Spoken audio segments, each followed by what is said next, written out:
પોરબંદરની માધવાણી કોલેજના રોડ પર રાહદારીઓ પર અચાનક મધમાખીના ઝુંડે હુમલો કર્યો, પછી થઈ જોવા જેવી।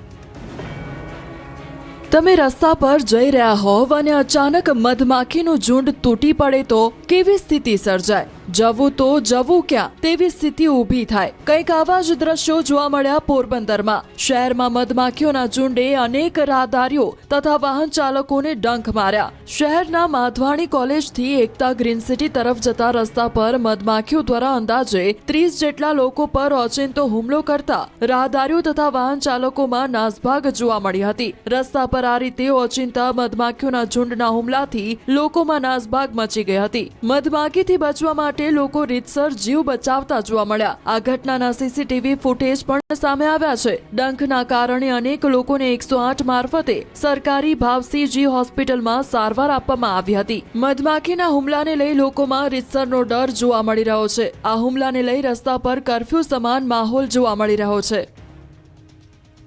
પોરબંદર મનપા જાણે દિવાળું ફૂંકવા બેઠી છે। રાત્રે તો ઠીક, દિવસે પણ સ્ટ્રીટ લાઇટો ચાલુ રાખે। બિલ કોણ ભરશે? પ્રજા।